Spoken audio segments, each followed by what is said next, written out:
taking a different approach to embracing the webtoon market, the Jim Henson Company has teamed up with Wattpad Webtoon Studios to turn Lore Olympus, the platform's most popular title with roughly 1.4 billion views, into a 2D animated series for young adults. The 2018 webtoon is a modern retelling of the Greek myth about the goddess Persephone, who becomes queen of the underworld after she's abducted by Hades.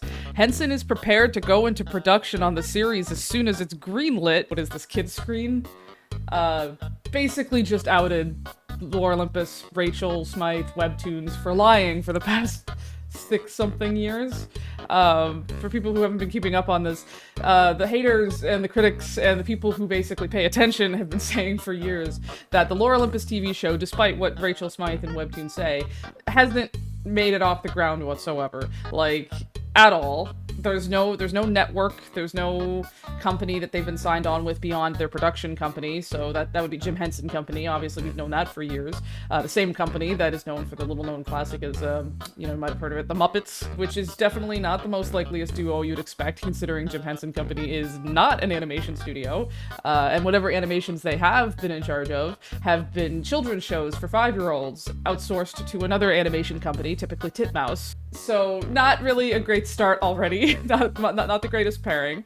But that has been the lie that they've been selling us for years. The Jim Henson Company is bringing Lore Olympus to TV, bringing them to your homes, and it's going to be the super big thing, and the show is totally in production still, guys. It's totally happening. Rachel Smythe herself on numerous occasions has said, yeah, the show's still happening, and what I've seen of it looks wonderful. It looks amazing. Yeah, clearly she was just talking about exactly what I thought she was talking about. Animation tests.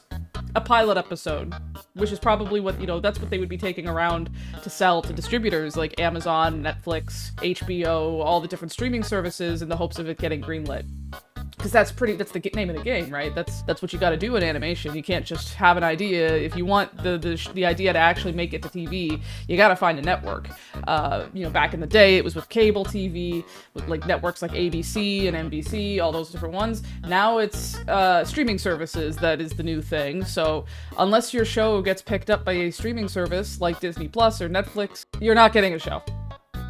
Unless it gets picked up by one of those streaming services or some other network, you're not getting a show. It doesn't matter if you have a production company because it's the network that pays for the production. They're not going to just produce a whole fully animated multi-episode TV show if they have nowhere to put it. This is why a lot of, you'll see a lot of YouTube productions, like from Glitch, like The Amazing Digital Circus, or like, how Vivzy Pop started out on YouTube with the Has-Been Hotel pilots. They'll usually animate a single episode, and they'll only continue animating more episodes if they either get network signage, or if the show is popular enough that they can, generate enough income through that pilot episode to release another episode. That sort of thing.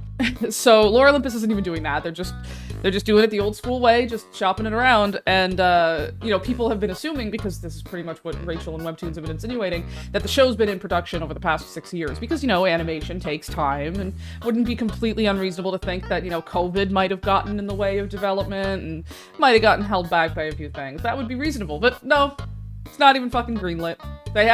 No one's bought it. Everybody's always assumed for years that Lore Olympus was going to be a Netflix show.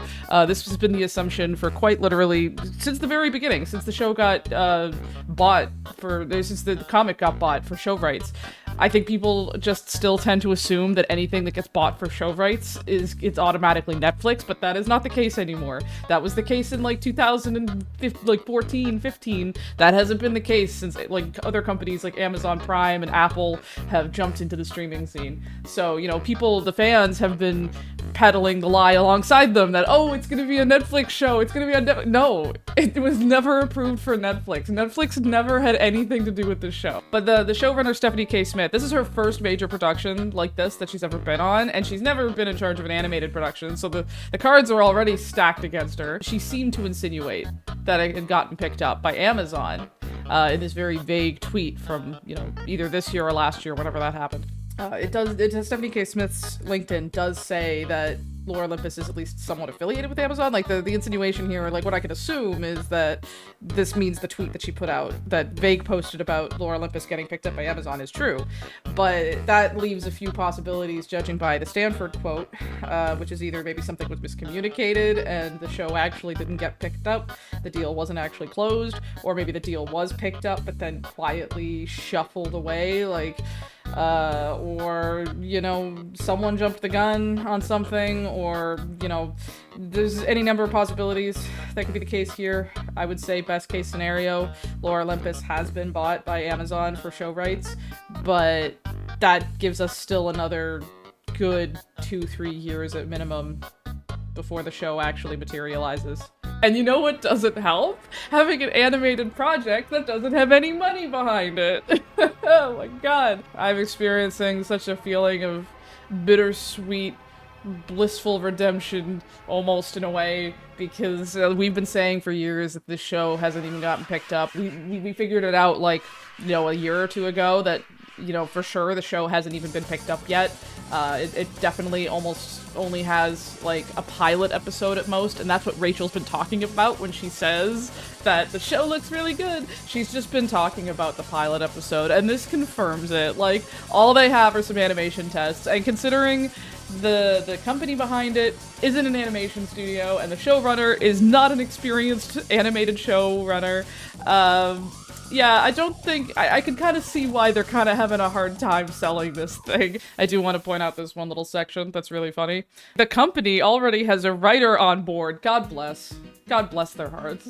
They already have a writer on board, guys. Don't you see how, like, amazingly seriously they're taking this? Don't you see how awesome this thing is gonna be if someone would just give them money already? You know, those companies are just being so stupid by not giving Lore Olympus a chance on TV because they have a writer. Like, that's more than the original comic could show for itself. They have a whole writer. Assuming that the writer isn't just Rachel Smythe herself. Fucking watch out. Move over, Invincible. Move over, Has-Been Hotel. Every animated show that's on Amazon and Netflix, who cares? Pack it in. You're all cooked because Lore Olympus has a whole writer on board. I mean, we don't even have a cast on this yet. We don't have a director. The only thing we have is a production company, possibly a network if they really are with Amazon, and a showrunner. And presumably one writer who is carrying the entirety of this. It's not even in dev hell, it's in pitching hell. One of my favorite quotes about the show, I say with full sarcasm, is from Hallie Stanford herself as well, when she was talking during a panel at San Diego Comic-Con. And this was the quote. This is what I mean when I say that all the quotes about the show up until this point are just like blazing Rachel, and that's all it's about. She's incredible. She's been there every creative milestone step of the way. She's helping us build Easter eggs, helping us layer those characters, telling us what kind of flowers come up in Persephone's hair when she's feeling something. That's the quote. Like, I've looked up the full quote. Like, this isn't just an excerpt. This is literally, like, the full quote. And it's just, like, really telling the extent of the genius of this singular writer that they have on staff. They're like, oh yeah, this show's gonna be amazing, guys. There's Easter eggs in it. And it's like, it's so genius. And think of the Easter eggs. Like, this feels like the way that they write Star Wars nowadays, you know? They don't actually care about the plot. They just want to create something for the fans to goon over for, like, Easter eggs and references.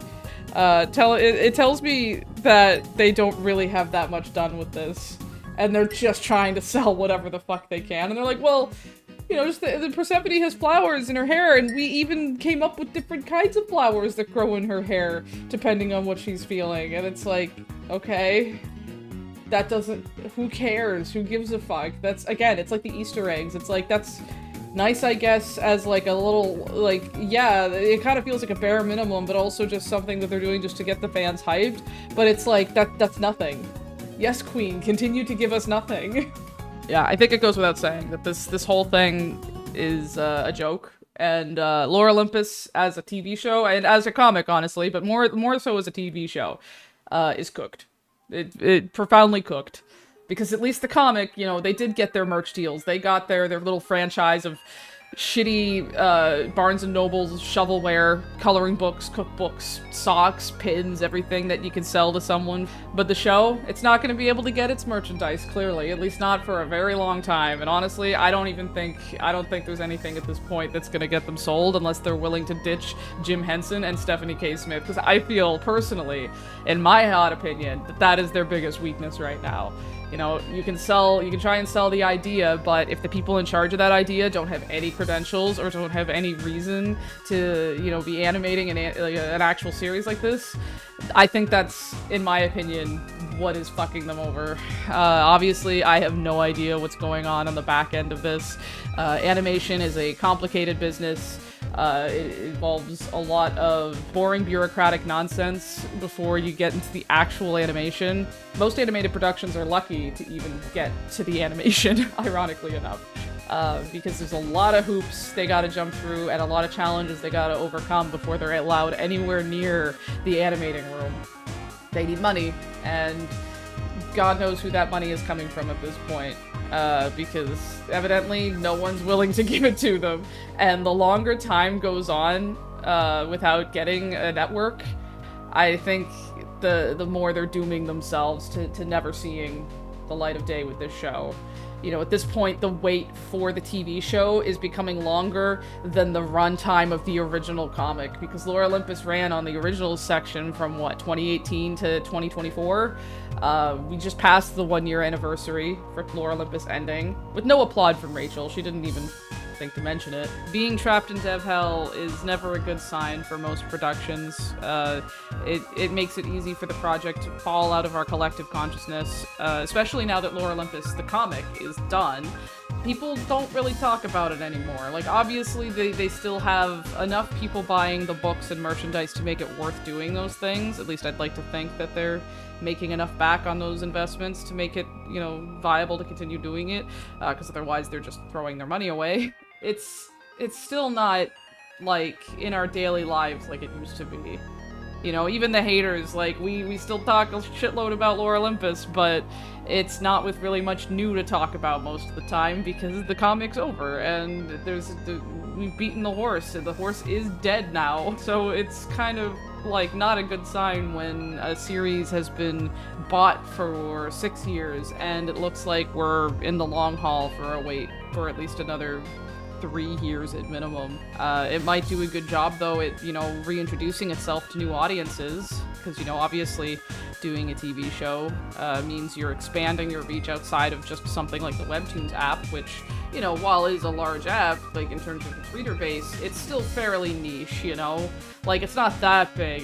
People don't treat Webtoons the same way they treat, like, something like Disney, even though Webtoons would love to think that they're on the same, like, playing ground as Disney. They're nowhere near close to something like that in terms of reputation and, you know, being, like, a household name.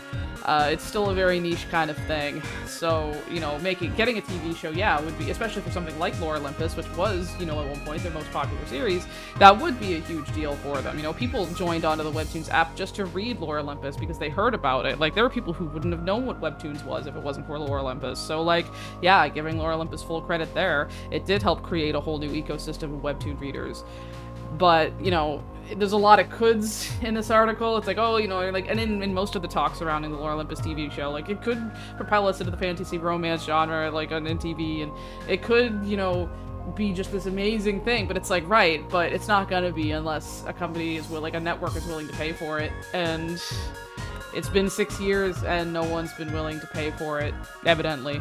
Far be it from me to think that this article's, like, lying or exaggerating, because just the wording of this makes it very much sound like this is as close to a direct quote as direct quote gets. Like, yeah, good fucking luck, Webtoons, with maintaining that lie, because your secret is out. Good luck to you as well, Rachel. You're gonna fucking need it, clearly.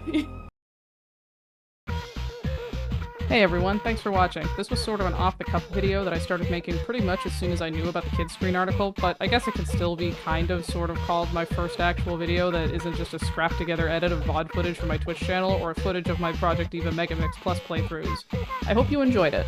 I'm hoping to make more Webtoon-related content down the road, not necessarily related to Lore Olympus specifically, though I know that's what people have come to expect from me. I've spent more than enough time as it is beating its corpse, and I want to use this channel more so for everything else that I'd love to discuss about Webtoons and webcomics in general, good and bad. I currently have a couple webcomic review scripts cooking in the oven, so if you want to get notified of when those drop, subscribe to my channel and hit that really obnoxious bell button that everyone tells you to hit that you'll inevitably not hit. It's okay, I never do it either.